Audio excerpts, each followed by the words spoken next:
one of the things that happens to us immigrants is when we come to America, we have the pressure of taking care of the people we left back home. Because of that, the first thing we want to do is start taking care of those people. Listen, when you are flying in the plane coming to America, what is the first thing the air hostess told you? In case of an emergency, put on your oxygen mask first before you try to help the next person. We come to America, we're trying to help everybody without helping ourselves. The next thing we know, we're trying to build homes without even living in a comfortable home here. The studies and chances are very clear. More than 90% of immigrants are going to live most of their lives in America. I am not saying we shouldn't support our continent, but you cannot partner with our continent if you haven't partnered with yourself and build a stable foundation.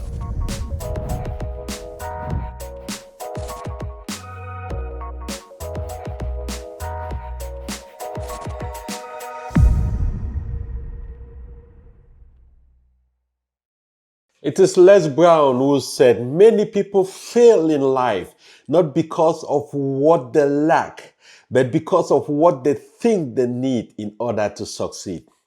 You see, for many people, especially immigrants here in America, they have the intellect, they have the smarts, they have the spirit of hard work, but somehow a lot of people are frustrated because they just never get to deliver on the level of excellence and achievement that they are capable of.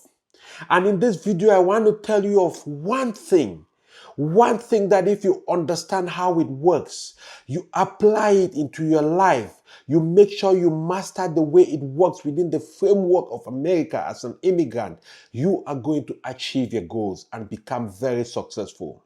And if you watch to the end of this video, you will also receive additional bonus information on something coming up that will drastically transform your life and take you from wherever you are in that pit of frustration and anger and feeling terrible about yourself to a place of great accomplishment and contentment about what you've been able to achieve with your life. They say, my people perish for lack of knowledge, okay? And if you notice, in recent time, there have been a major uptick in information about financial education.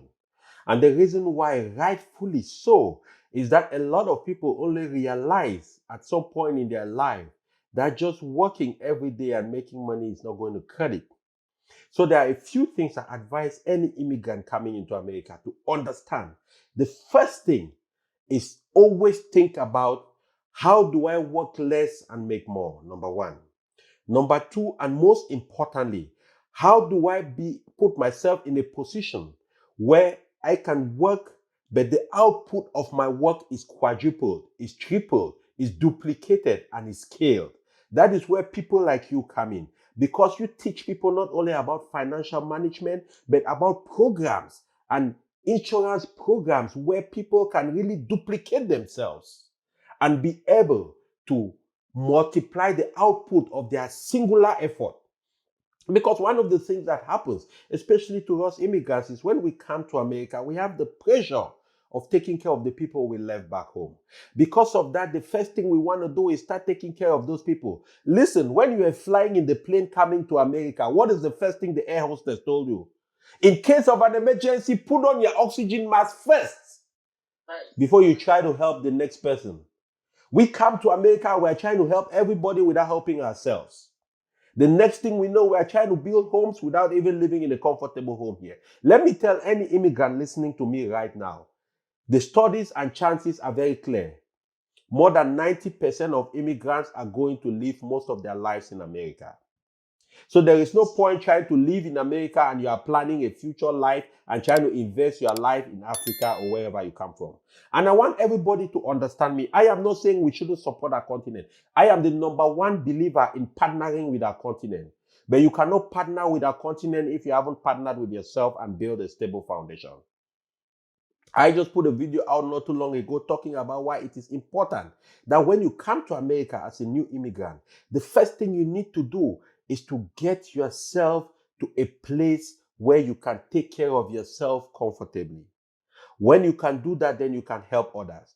Because if you don't do that within the first 5 to 10 years, you'll be like one of the thousands of bitter immigrants. I spend my time supporting people in Africa. Now I don't have nothing. They have diseases. And you're getting angry. You have to do that. The second thing, Financial education is no longer an option. It's a must. And the beautiful thing about the time we live today, we have people like you spending your time trying to teach people about how to manage.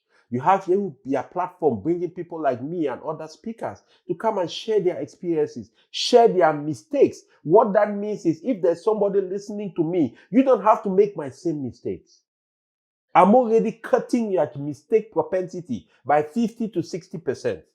By telling you that even if you don't have nobody you can bounce ideas to, you have financial decisions you want to make, Mama Vidal and Papa Vidal are there. Talk to them. They can analyze that for you and tell you exactly how to go forward. Because one of the things that we immigrants need to understand, we come from a culture where we've been taught to save. We come from a culture where we've been taught to own things. And now we are in a culture where you get ahead by investing, because there's a difference between saving and investing. We come from a culture where it is possible to duplicate your effort by doing work within a period of time, and after that period of time, that work continues to amplify by itself. Now, if you don't understand all those things, you will quickly just start working. When I look at my own life, one of the things I hoped and I wish that we had were platforms like your platform today and what we do. Trying to teach people, give people financial education, help them be able to minimize their mistake propensity. Because once you don't have that financial education, you will not be able to get ahead. And when I talk about financial education here, I'm not talking about anything sophisticated. It's available to us on YouTube. You're going to be putting these videos on YouTube for those who are not watching live. They will be able to watch it. It's going to stay on YouTube for 10, 15, 20, 30, 40, 50 years until you take it off. It's going to be there, right? There are books available that you can read to give you an understanding of how America works. You asked me about credit in the beginning when we started. That's a powerful thing. A lot of people will tell you, no, I don't want to take nothing for credit. Hey, I don't want to get into this American system. You are deceiving yourself and you are killing yourself. I deeply appreciate your time and effort. I just realized over 80% of the people who watch my channel haven't subscribed to the channel yet. Please do me this one favor. Go ahead, click the subscription button. Also click the notification bell so that anytime I have new content, which is very often, you'll be able to get that the first. Here in America, in my opinion, understanding the way I understand America today, other than God, oxygen, and your family, credit is certainly the most important thing. I tell people, have it even if you don't use it. Just have it. Because the way the system is designed, credit is one of the 3 key things they use to judge you at every level. You try to get a job, they do a background check for your criminal record. They might do a check for your degrees and all of that. And they always do a credit pool. Because a credit pool tells the employer or anybody trying to deal with you your level of responsibility. Right? Credit is what gives you a chance to go ahead. I'll give you a simple example, Pastor Vida. It's not necessarily a perfect example here, but think for example, I live out here in Austin. I've lived in the house I live in now since 2017. I built that house in 2017 for $368,000. It's a 5-bedroom, 4 bathrooms, 3,600 square feet home, right? I have a little bit of a big family, 6 people. And 2 years ago, it was valued right about $600,000. That is about the $237,000 in equity. And I wasn't able to raise $368,000 to pay for that home. What got me that home was the fact that I had proven before that every time they lend me credit, I pay on time, I pay above the minimum, and I am not irresponsible with spending more than 30% of the credit I have available to me. What that did is that the bank looked at that and said, Gustav, you've been a good guy, man. It's okay. You want the $368,000 to buy a home? We're going to give you that every month. You just pay us $3,700 or whatever it is, right?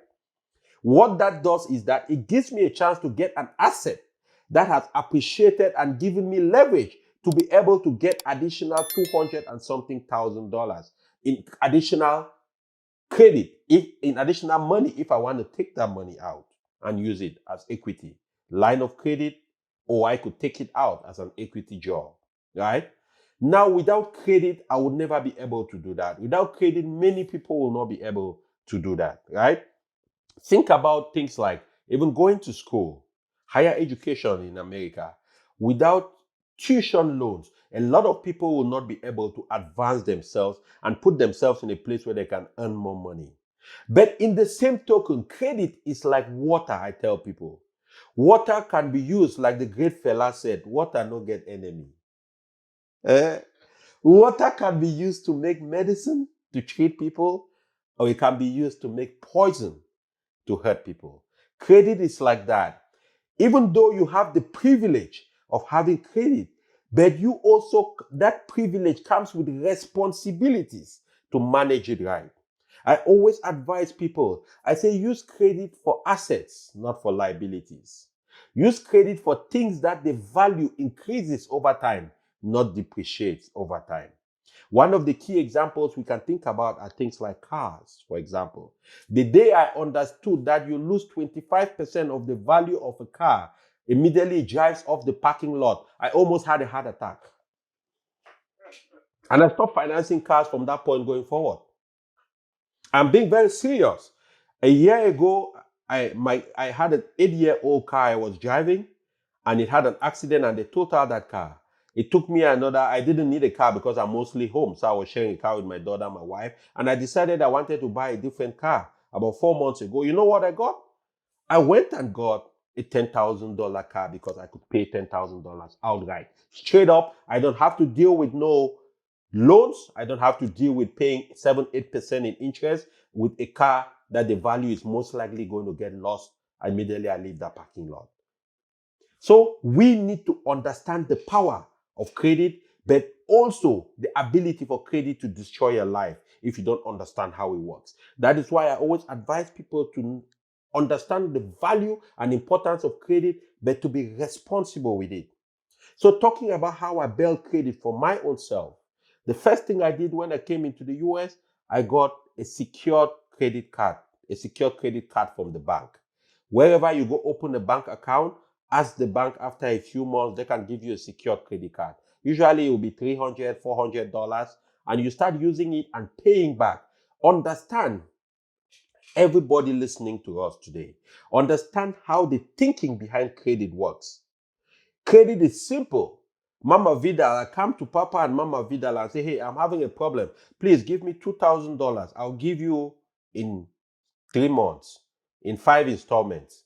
I'll pay every 15th of the month for the next 6 months and I'll clear out the debt. They give me $2,000. And the first month I pay, the second month I pay, the third month I pay until I pay it off as we agreed.